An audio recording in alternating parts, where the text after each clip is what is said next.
Hey guys, today I'll teach how to make a helicopter. And I know this helicopter don't fly, but I will try later to make another one that flies. For that I'm going to use small engines that cost around 3 pounds, and I think it's not very expensive because the engines are very powerful, and I need to buy a battery, very powerful battery, and yeah, I'll try later and I'm going to see what happened. But for now I'm going to teach how to make this version. Need a bottle, some popsicle sticks, glue, 2 engines, and other stuff that you're going to see in the tutorial. So let's go start.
You are in this part of the tutorial. Probably you really like to make different stuff like me. And if you have some suggestion what you want to see in this channel, you can leave in the comments. These desktop rockets might be tiny, but they're impressively powerful, leave a cool trail of smoke, and shoot up to 40 feet away. Surprisingly, they're only powered by one single match head. In this project, we're using aluminum foil and a box of matches to make the ultimate in desktop weaponry, homemade matchbox rockets.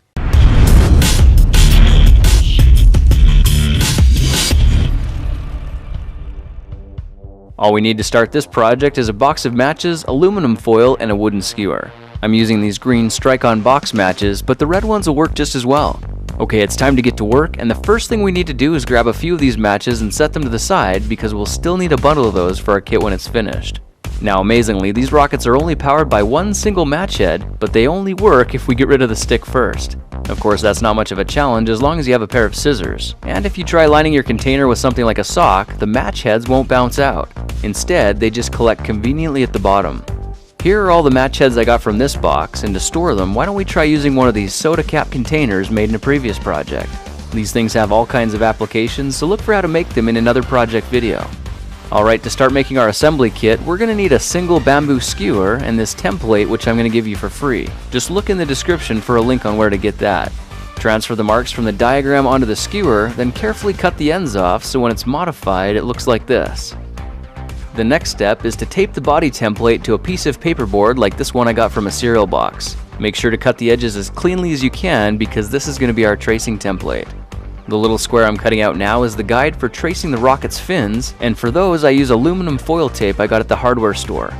Each square will make one set of rocket fins, so cut as many as you want, then fold them point to point from both directions. Pinch them at the base and push your fingers together so when you crease them down it looks like a little X-wing. When you snip off the point at the very tip, the rocket fins are ready for application, and by now you should have an idea of how this is going to work. Now I made a whole bunch more and loaded them into the other side of the soda cap container, so I have them on hand whenever I need one. Okay, let's bust out the aluminum foil and tear off a sheet to start creating the rocket bodies. I'm laying a sheet of paper towel over top, then carefully folding the stack up 3 times so it's 4 layers deep and just a bit larger than the cardboard template. You probably figured out already that we're going to trace around the edges, then cut the shape out of all the layers at the same time. Normally the edges would stick together after the foil's been cut, but you can see the paper towel solves that problem and makes it super easy to separate. I tried making 13 pieces at the same time and it actually worked, so you can see how quick and easy it is